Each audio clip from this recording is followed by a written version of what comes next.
오늘 12절에 마침내 요아스가 어린 나이에 왕이 됩니다. 지난주에는 북이스라엘 역사를 통해서 우리가 은혜를 받았는데, 북이스라엘 예후에게 엘리사 선지자가 기름을 부어 왕을 삼고 아합의 온 가족을 다 진멸하라고 했습니다. 그래서 예후가 하나님의 선지자의 말대로 아합의 집을 진멸하고, 이제 9장에서 우리가 배웠는데 10장에 가면 또 10장에서도 아합의 아들 예후가 또 다 죽입니다. 한번 거기 10장 7절 읽어보세요. 10장 7절. 선지가 그들에게 쫓아가자 그들의 왕자들을 잡아 70명을 모두 죽이고 그들의 머리를 광주리에 감아 이스라엘에 있는 예후에게로 보냈다. 10절 읽어보세요. 이제 너희는 여호와께서 아합의 집에 대해 하신 말씀이 하나도 땅에 떨어지지 않았다는 사실을 알아라. 여호와께서 자기 종 엘리야를 통해 말씀하신 것을 그대로 행하셨다. 예후가 이스라엘에 있는 아합의 집에 남은 모든 자들과 그의 모든 고관들과 친척들과 제사장들을 죽여 살아남은 자가 하나도 없었다. 예, 읽어보세요. 하나님이 선지자 엘리야를 통해서 아합의 집에 예언했는데, 그 엘리야 선지자의 예언대로 아합의 집을 진멸을 했습니다. 하나님께서는 죄를 짓는 사람 반드시 기억하시고 심판하시는 것을 여기 오늘 말씀을 통해서 가르쳐 줍니다.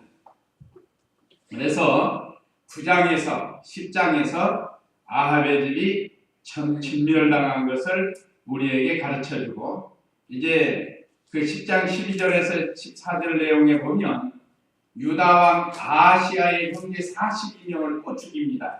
한번 12절 읽어보세요. 10장 12절. 예후가 일어나 사마리아로 가다가 도중에 양털 깎는 집에 이르러 거기서 유다왕 아하시아의 형제들을 만나 묻기를 당신들은 누구시오 하니 그들이 대답하기를 우리는 아하시아의 형제들인데 왕의 아들들과 왕비의 아들들에게 문안드리러 내려가는 중이요 하였다.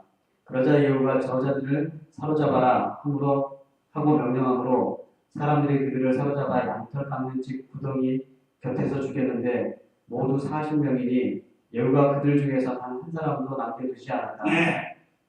여기 유다왕 아하시아의 아들 또 왕자 42명을 또 양털 깎는 집 구덩이에다가 다 죽였습니다. 서두에 이렇게 말씀드린 것은 오늘 여기 두 번째 아하시아의 형제들 42명 왕자들이요, 그걸 죽인 것은 이거 악한 왕과 짝하고 나가는 유다 왕을 하나님이 심판하신 겁니다. 오늘날도 참 성도가 믿음 없는 사람들하고 짝하고 나가면 하나님께서 징계하신다는 거예요. 자, 이 내용을 숙지하시면 이제 오늘 1절에서 3절 아달랴가 정권을 빼앗은 1절에서 3절, 두 번째 요아스를 왕으로 세운 4절로 12절, 아달랴가 죽임을 당함 13절로 16절, 네 번째 요아스 왕과 백성이 언약함 17절로 21절, 이런 내용인데 먼저 1절 읽어보세요. 아하시아의 어머니 아달랴가 아들이 죽은 것을 보고 일어나 왕의 후손들을 모두 죽였다. 그런데 요람왕의 딸인 아하시아의 누이 여호세바가 죽게 된 왕자들 가운데서 아하시아의 아들 요아스를 몰래 빼내어 그와 그의 유모를 침실에 숨김으로 그가 아달랴에게서 피하여 죽음을 면했다. 네. 자, 여기 아하시아의 어머니, 여기 아하시아는 유다 왕을 가르칩니다. 아까 42명의 형제가 죽었죠? 그 어머니가 아달랴라는 거예요. 아달랴. 아달랴는 그 악한 아합과 이세벨의 딸이라는 거예요.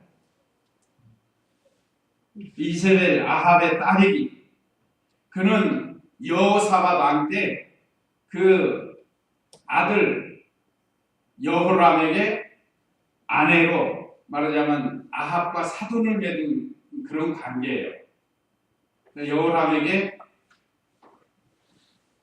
아내로 아달랴를 아합이 그렇게 해서 서로 사돈간을 맺었지 않습니까? 이미 다 배운 거예요. 그러니까 아합의 딸이 유다 왕한테 시집을 온 거예요, 말하자면.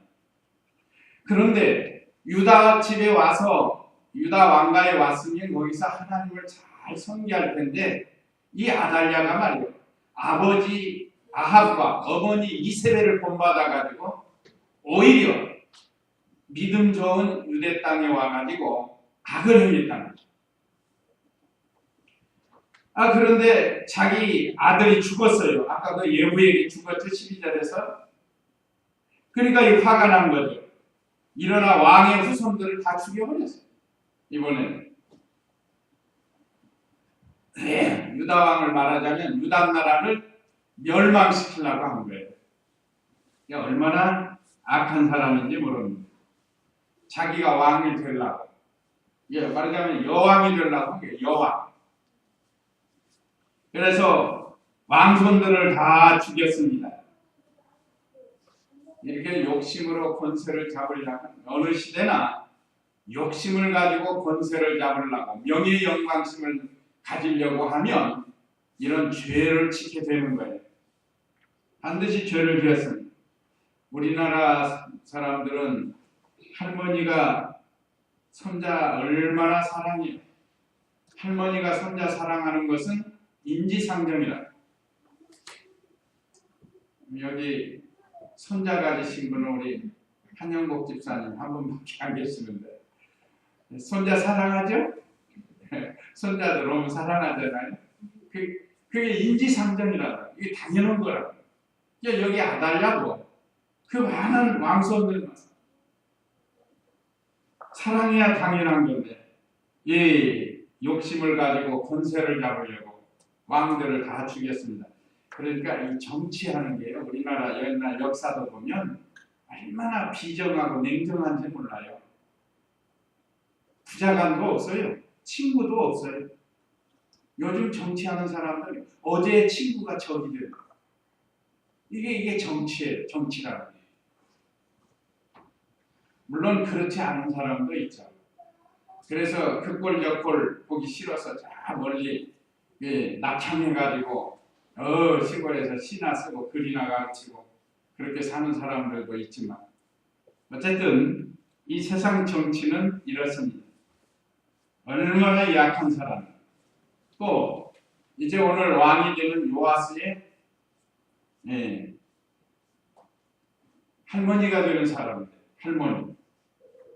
근데 여기 오늘 주인공 요아스는 그 고모 여호세바가 데려다가 자기 남편 여호야다가 제사장이거든요.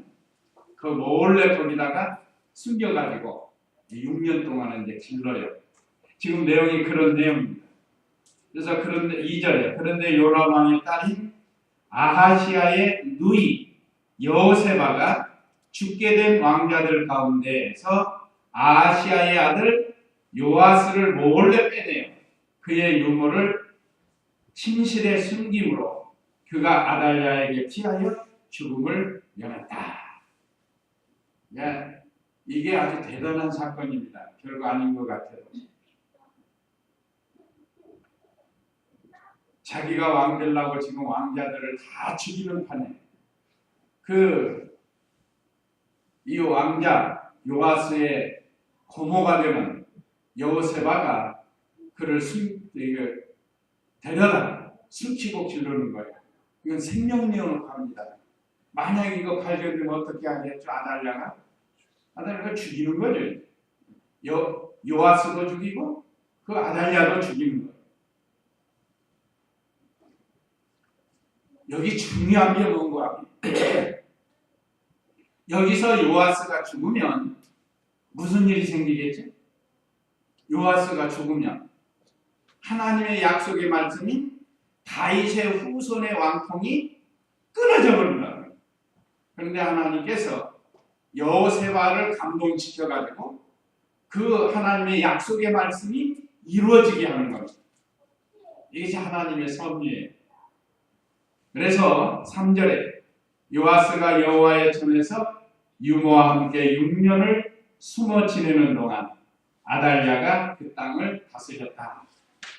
자기 아들 유다왕 여기 오늘 아하시야가 죽었어요. 자꾸 혼동이 되는데 북쪽에 북이스라엘의 왕도 아하시야가 있었죠. 근데 이걸 혼돈이 안 돼야 된다. 여기는 남유다 왕이에요. 아달랴가 남쪽으로 시집으로 와가지고 아하시야를 낳고 아하시야가 왕이 되었고 아하시야가 아들 요아스를 낳았단 말이에요. 그러니까 다음에 왕이 될 사람이 누구죠? 요아스가 돼야 되는 거예요. 그런데 손자들을 다 죽여버리고 자기가 왕이 됐다 이 말입니다. 지금. 그러니까 얼마나 악한 사람이에요. 이 아달랴는 악처 중에 악처인 이세벨의 딸이에요. 평소에 어머니가 하는 것을 배운 거예요. 자라면서. 그리고 또 못된 것만 다 그런 거는 아니에요. 보면 히스기야도 부친이 얼마나 악한 왕이에요.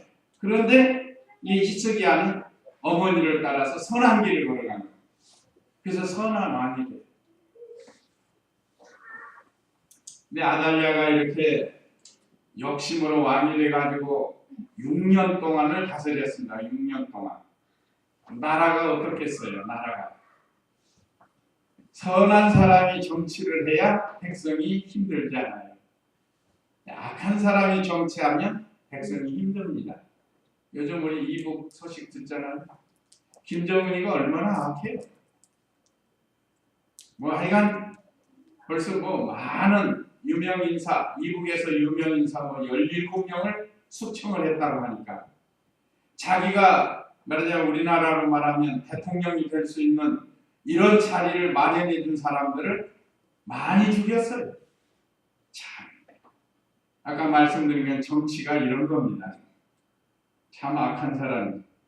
그러니까 이런 사람이 정치를 하면 결국은 백성이 힘든 거예요. 여기 오늘 아달랴가 6년 동안 사슬일 때 얼마나 유다 백성들이 힘들었겠어요. 그래서 이제 요아스를 왕으로 세우기로 한 거예요. 4절 읽어보세요.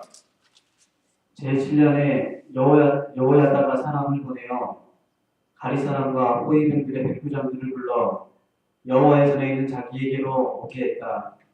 여호야다가 그들과 언약을 맺고 그들로 여호와의 전에서 맹세하게 한 뒤 그들에게 왕자를 보여주었고 그들에게 명령하였다. 너희가 해야 할 일은 이렇다.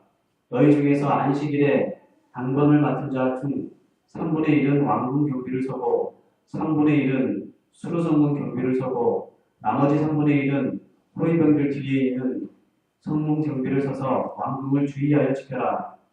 안식일의 빈번인 너희 두 부대는 모두 왕을 위해 여호와의 전 경비를 서라.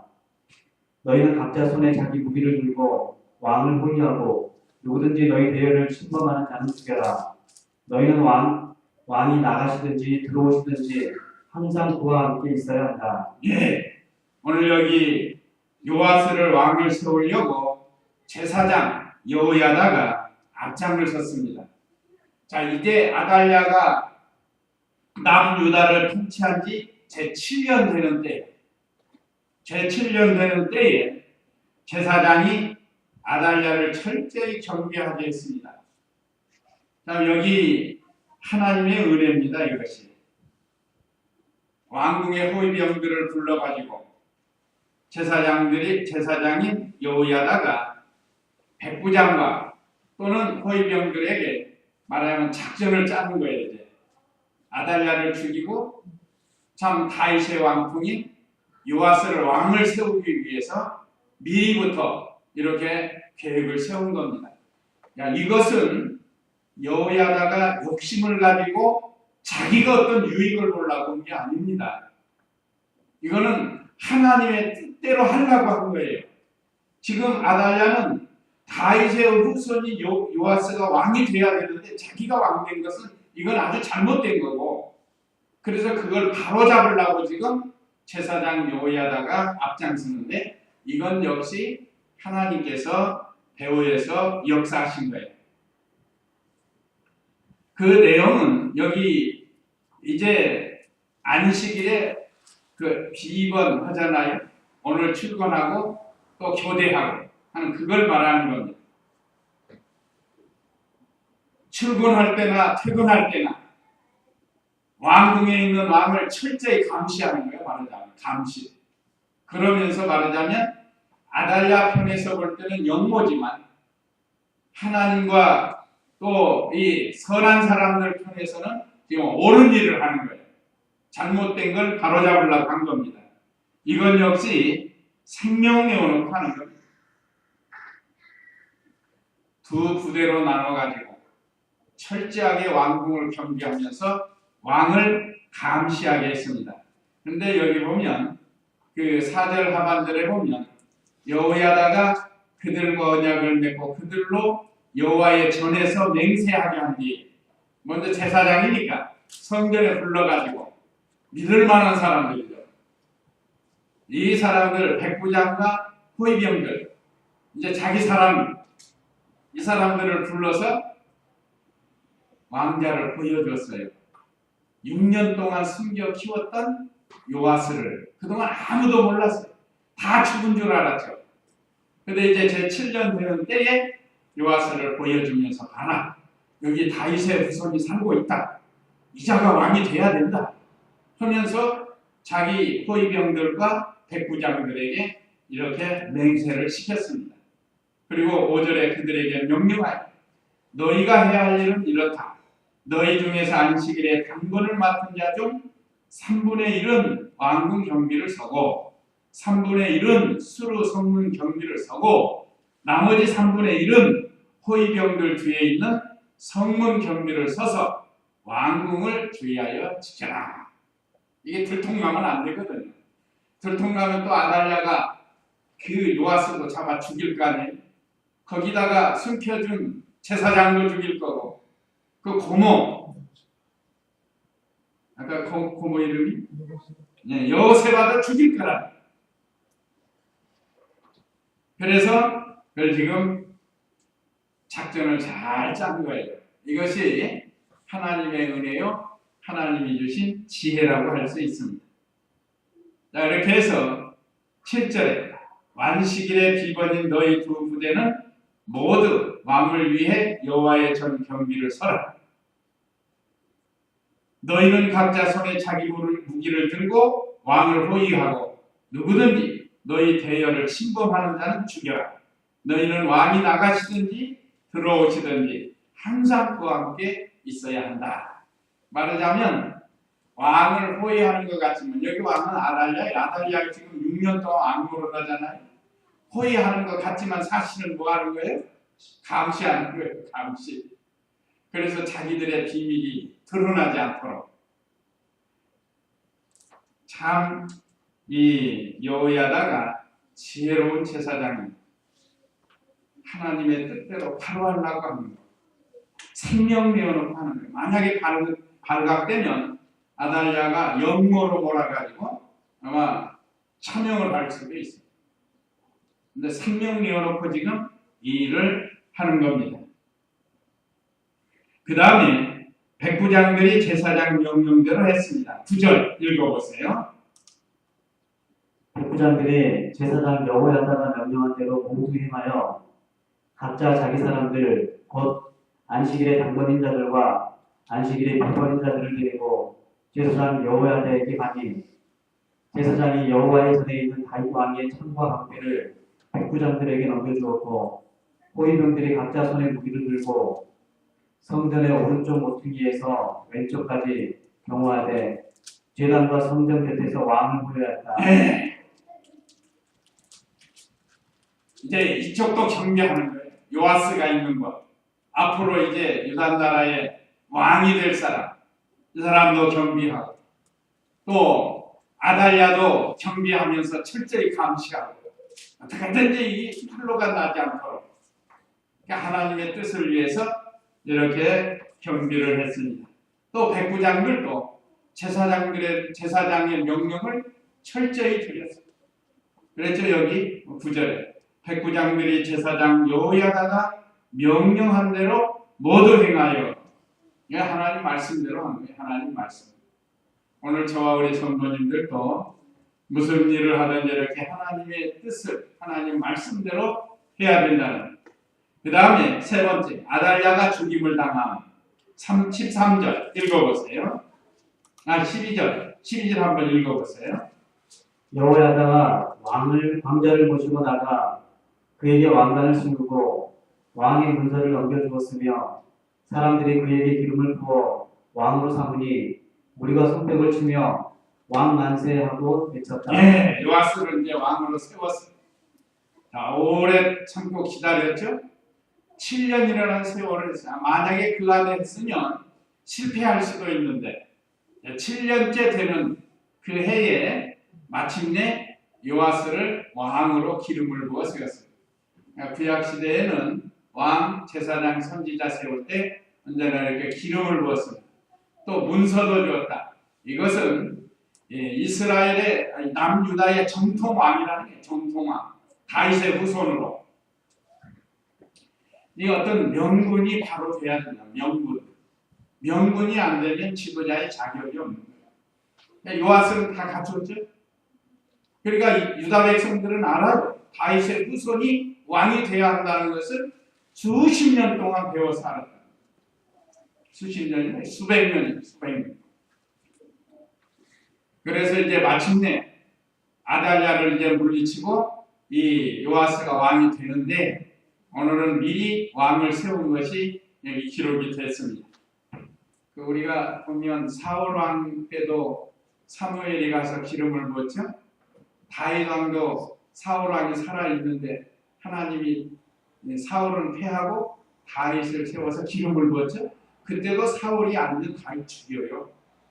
그 이전에도 다윗가 인기 있으니까 얼마나 다윗을 죽이려고 이렇게 많이 노력을 했어요. 사람이 그렇습니다. 전에 괜찮았던 사람이 자기에게 좀 어떻게 불리해지면 원수가 되는 거예요. 그 다윗이 얼마나 충성됐어요. 왕에게나 이스라엘 나라에게나. 그런데 죽이려고 하는 거예요. 이것이 냉정한 정치입니다. 자, 그래서 마침내 요아스를 왕으로 세우고 손뼉을 치며 왕 만세하고 외쳤어요. 근데 이제 이 소리가 아달랴에게 들렸습니다. 13절 읽어보세요.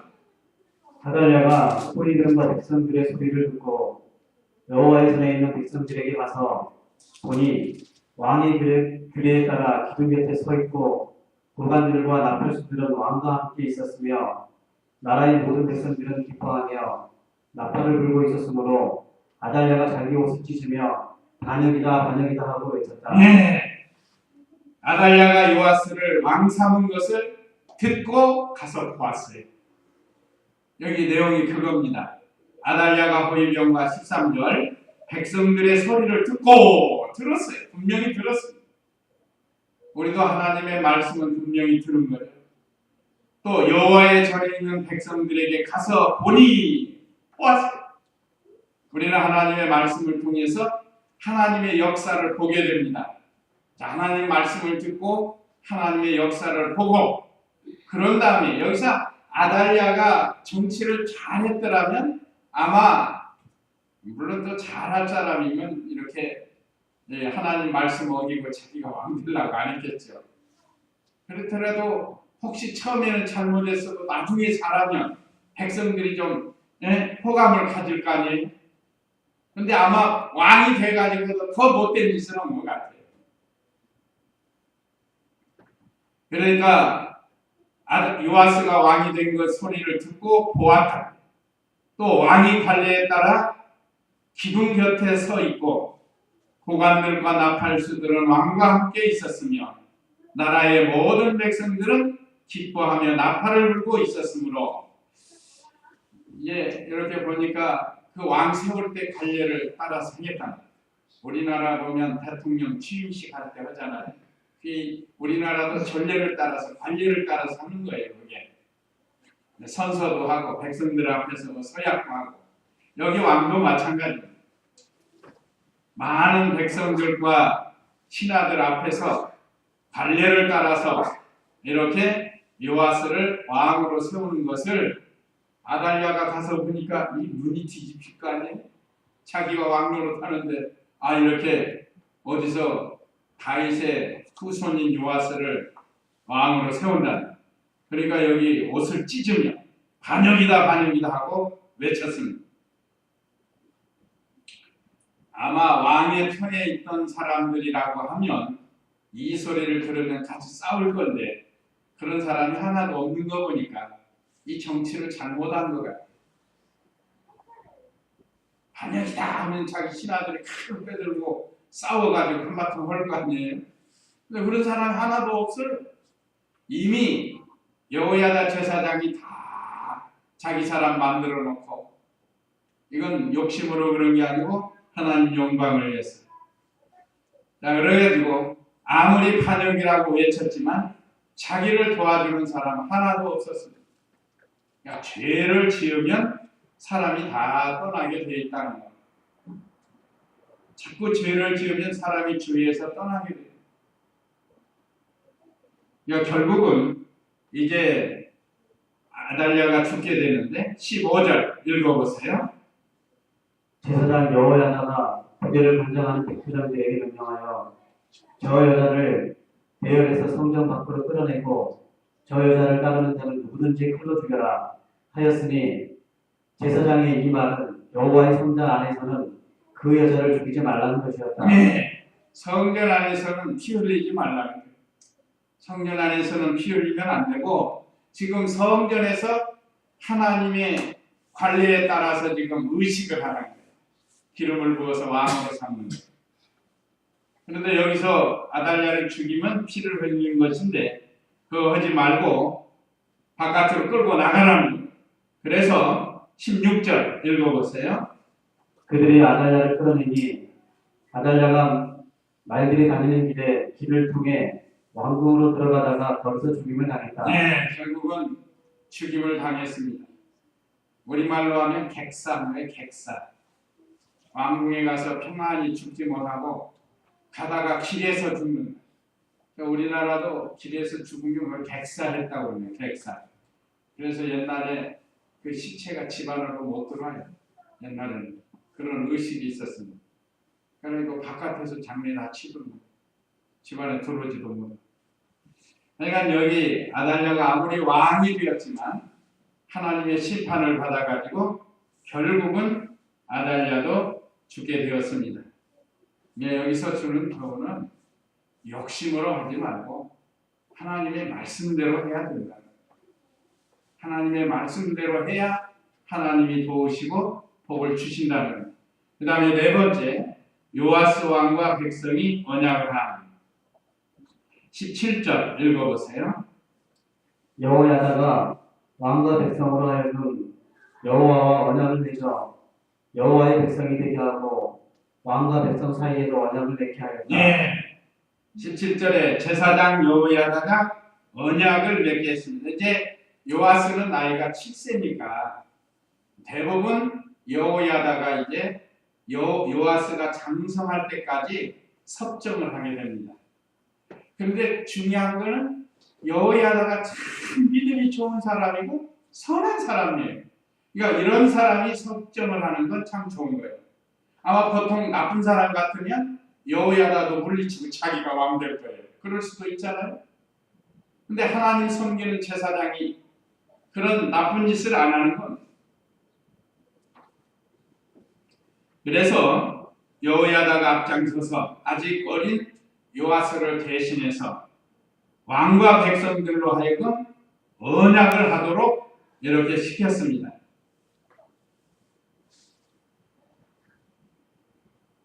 그 대통령 취임식에도 서로 언약하잖아요.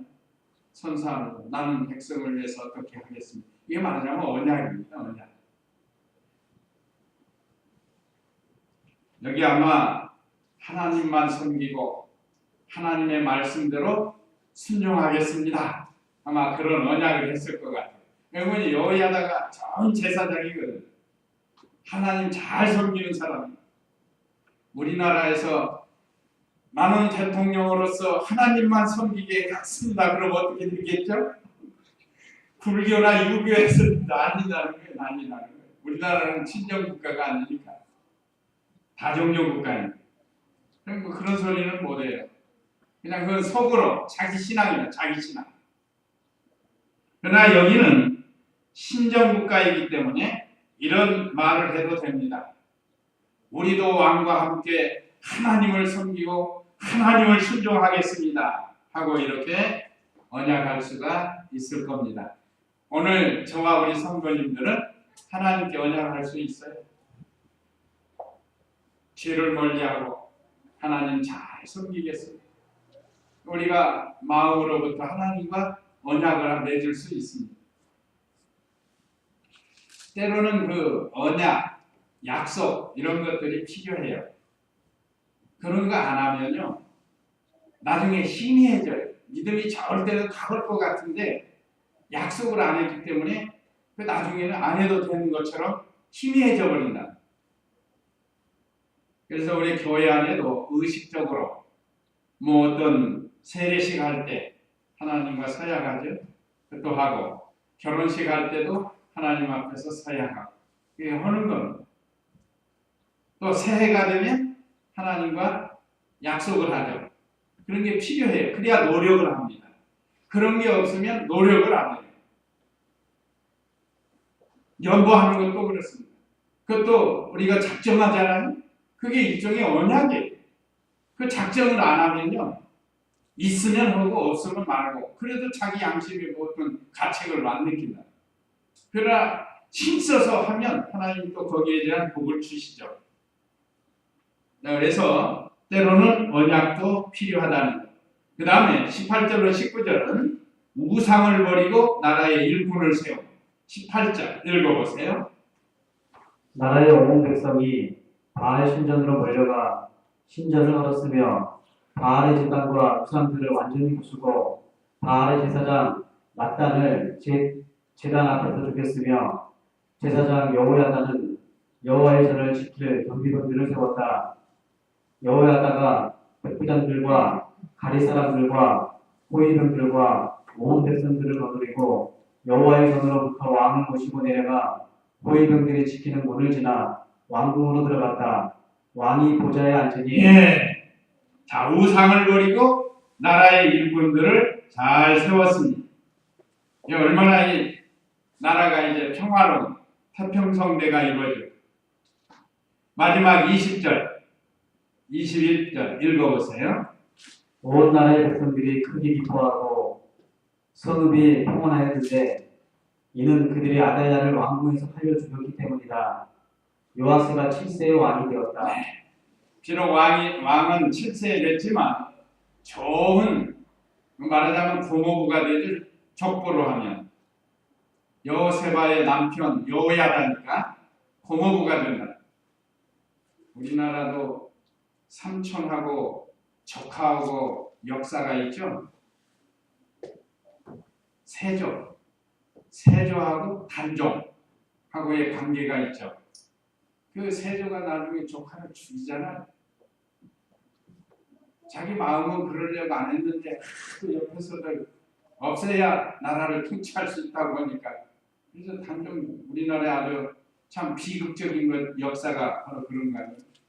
여기서도 하여간 고모부가 얼마든지 반역을 할 수 있지만 그 하나님 섬기는 사람이 그런 일 안 합니다. 또 아달랴가 왕이 돼가지고 6년 동안 얼마나 우상을 많이 만들어놨는지. 그래서 이 많은 우상들을 이 백성들이 가서 다 부셔버렸습니다. 이것은 한마디로 말하면 죄를 제거한 거예요. 죄를 제거한 거. 저 악에서 떠나는 거. 우상 숭배하는 것은 죄고 악이라는 거예요.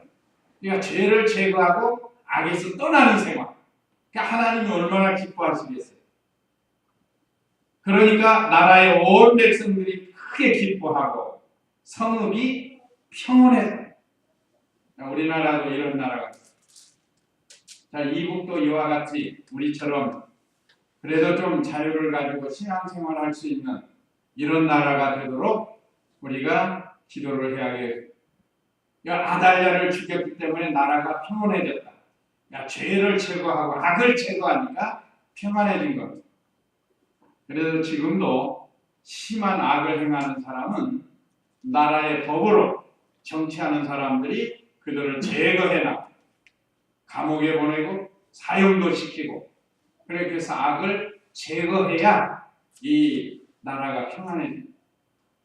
우리도 개인적으로 우리 속에서 어떤 악이 나오면 그걸 제거해야 돼요. 그래야 심령이 평안이 와요. 가정도 그렇고 교회도 그렇고 나라도 그렇고 들어오는 악을 제거해야 돼요. 죄를 제거해야 평온이 오게 된다. 이건 제 말이 아니고 하나님 말씀에 기록되어 있죠.